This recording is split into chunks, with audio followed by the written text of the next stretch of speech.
Hey, welcome to a new video. I am in Tatsumi parking area.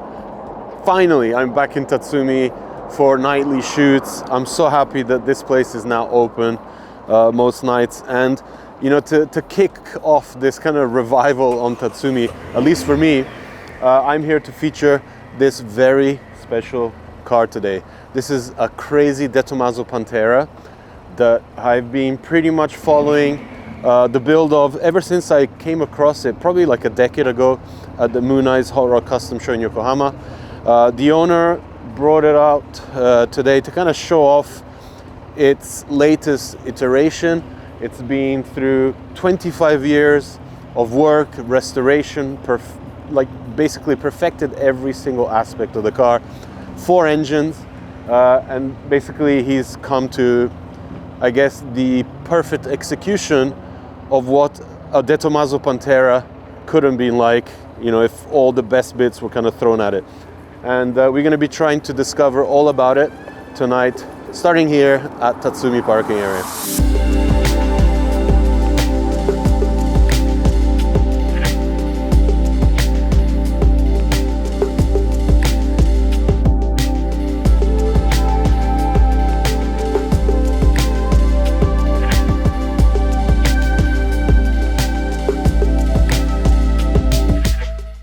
The Tomaso Pantera is another one of those Italian cars that I ended up seeing a lot more of after moving to Japan. It's a car that has always intrigued me, or even more so the story behind it. Alejandro Tomaso, the Argentinian F1 driver of Italian roots, moved to Modena and set up his own car company. Designed by Ghia and powered by Ford Cleveland V8, the Pantera was the second car of the Tomaso lineup after the Mangusta. And if you think about it, it's almost an identical story as how Pagani and the Zonda came to be decades later. Pretty fascinating stuff.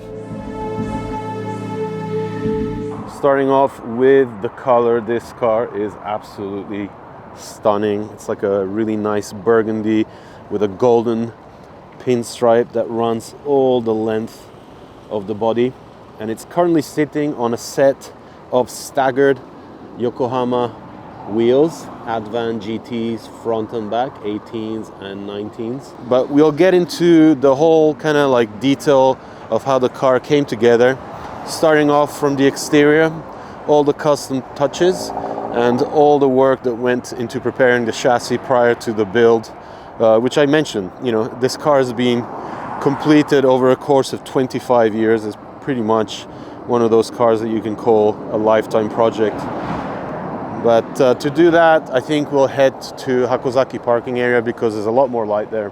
And we'll definitely try to do a lot of driving because this thing packs some serious V8 sounds, power, torque, you name it, it has it.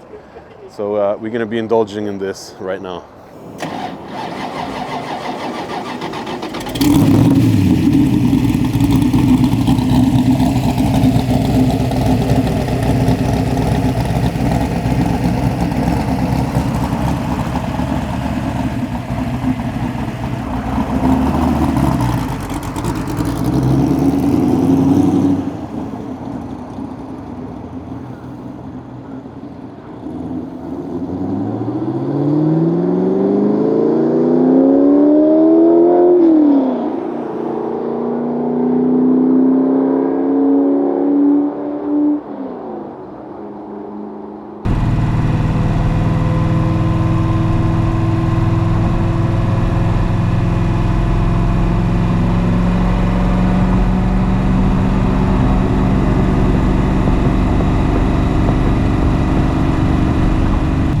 What has always made the Pantera unique, however, were the looks. That 70s wedge shape has stood the test of time so well, and of course the customizations that owners have always done with these, exactly like the car you see here right now.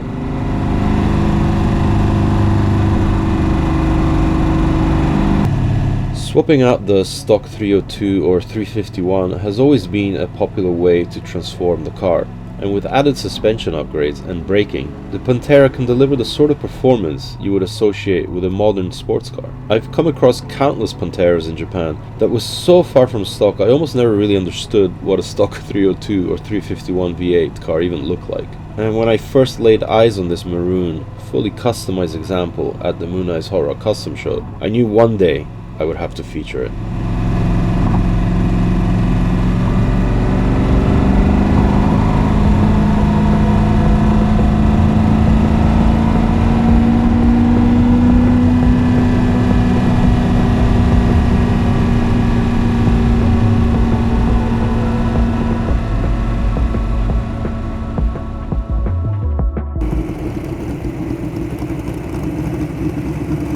Hey, sorry for an interruption. I just wanted to announce the fact that we're really pushing for our next big goal here on Dino DC. We managed to come a long way since our start 18 months ago. We're close to 130,000 already, but I'm really gonna push it even more. For the next year, for the end of 2025, we're shooting for a massive goal that's 500,000. We really need everybody to support and subscribe. Over 70% of viewers of the channel are still not hitting that subscribe button. It really does help bring us the most content from Japan, and we're really trying to push that. We're really trying to go mega hard for 2025. So all your support is very much appreciated. All right, we've just come back for a bit of a drive and parked the car here under a little bit more light here in Tatsumi. The first parking space here at the top of the lineup when you come in is the one that gets all the lights from the truck spot, so you can kind of begin to see that burgundy color that makes this De Tomaso so special. The most unique De Tomaso in Japan, possibly the world. I mean, they've really kind of gone for a Japanese take on it all.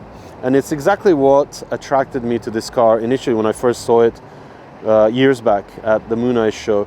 And it starts off with this kind of like modern take on a front splitter. There's a few added aero touches like canards, going into, of course, those Yokohama Advan GTs and the side skirts that continue on to the staggered setup. Like I mentioned, 18s up front, 19s at the back. Brembo braking all around, and to fit these massive wheels, the owner actually had to gently flare. I'm not sure if you can get it there, but all that flaring on the rear guard is all custom, all made of steel, and he's actually increased the radius of the wheel arch just to get those massive wheels and tires to fit in there properly. So it's given a bit of a more aggressive look and feel to the profile of the De Tomaso. That Ghia designed profile really does stand out so much more, highlighted by that golden pinstriping. Going around the back, you'll notice that the engine hood here at the back, of course it's a midship, has these openings at the back to kind of help dissipate all that heat coming from the exhaust. We'll take a look at the engine bay once we are at Hakozaki. We're just about to go out for another ride, and we can indulge in all the glorious mechanical things that happen back there, starting off from the Ford V8, but something that's got nothing to do with the original engine that the Tomaso Pantera came with. Beautiful creation, completely customized with a little bit of a Japanese take on things. Oh my god, I can't fit.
All right, so we ended up here in Hakozaki parking area. Unfortunately, it's full inside, so we can't actually get the car under the lights, but we parked in this pretty much the exit lane that kind of brings you back into the C1. Bit of a legendary spot here, so I'm quite happy that we get this cool angle to further indulge in these beautiful De Tomaso lines. So the cool thing about this car, and again we'll find a brighter spot to show you guys, but the project started 25 years ago when the owner actually brought the car in from the US. And after enjoying it as it was with the stock engine, which was a 351 Ford, he basically decided to strip it down to bare metal and embark on one hell of a stiffening journey, basically entrusting the car with a very famous body specialist here in Japan, who went through the entire car and added a roll cage and fabricated lots of metal plates around critical points in the chassis to stiffen everything up. Once that was done, the car was reassembled. All the body modifications, which I kind of highlighted earlier on at Tatsumi, starting off with the splitter, the side skirts, and all the custom fender work at the back, basically added custom all-in dampers, all there to kind of modernize the handling of a car which dates back to 1972. And it actually weighs in at 1,400 kilos, which makes it quite heavy compared to some of the competitors that came in the early 70s, early to mid 70s. But to kind of overpower that, there is a massive aftermarket engine in the back, which we'll go and have a look at next.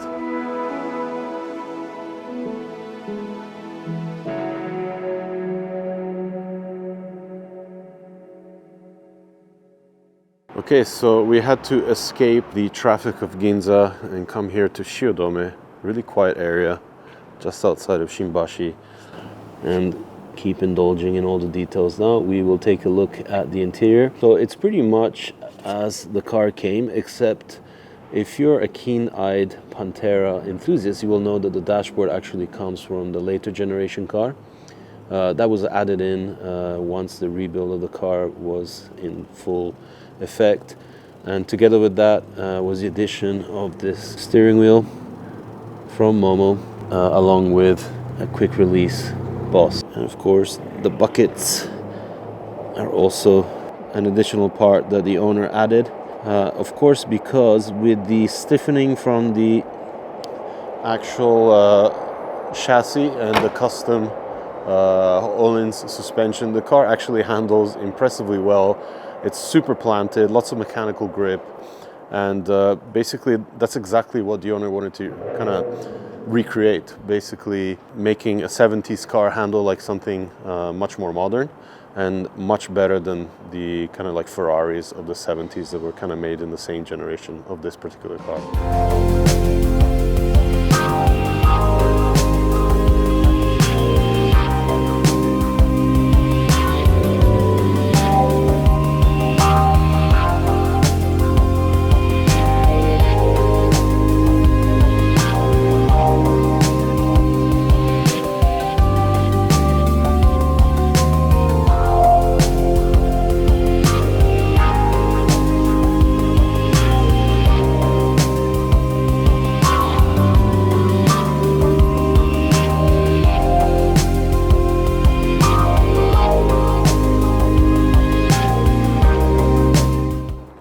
Time to look at the beast within. Like I mentioned, this is no longer the 351 that the Pantera came with. This is a 405 6.7 liter aluminium block Ford V8, and as you can see here, the John Cassie heads as well, helping develop 560 horsepower and a massive spread of torque across the entire rev range. So I think the funny thing for me is that every time I look at a Pantera, it seems to be like half of the car is literally made to accommodate the massive exhaust manifolds that come up pretty much on top of the heads and then take a deep dive down towards where they exit. And everybody, at least in Japan, seems to have their own versions of exhaust manifolds and exhaust systems. And as you can tell, They do a lot of work to kind of manage the heat, first with the actual heat wrap and then literally like metal sleeves to kind of contain that heat right out of those exhaust outlets. You can see the number plate has actually suffered a bit. So the funny thing about this exhaust system is that it's actually made up of some custom-made manifolds, like we saw from the other side, and they are actually feeding into some Borla drag racing exhaust outlets that are kind of acting like sleeves to collect the 4x2 pipes and then creating the outlet that exit through the back. All right, we're gonna move it to the middle of this beautifully Italian paved road. We are in Showroom Italia after all. This car is just angry. All right, final location for the night is right next to the train lines here. Beautiful Tokyo City backdrop, and pretty much the place I'm gonna end this video. I really hope you enjoyed kind of finding out what people in Japan do with the Tomaso Pantera, which is, you know, a car for real enthusiasts, I would say, but it doesn't really surprise me that so many people are into these cars in Japan. And this has to be one of the best examples that I've ever seen. Tastefully done, addressed every single area of the car to perfect at the highest level, you know, the ability of each element of the car, starting from the chassis, the suspension, the engine, the interior, and of course the outside looks, just to get that everything on point. So I hope you enjoyed taking a look at this really special car.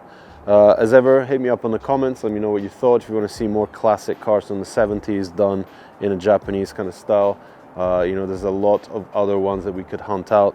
Make sure you hit up dinodc.co for the merch. Check me out on Patreon for extra content that is pretty much shown nowhere else. And hit that subscribe button if you haven't done yet, and keep supporting the channel so we can bring you even more content from Japan.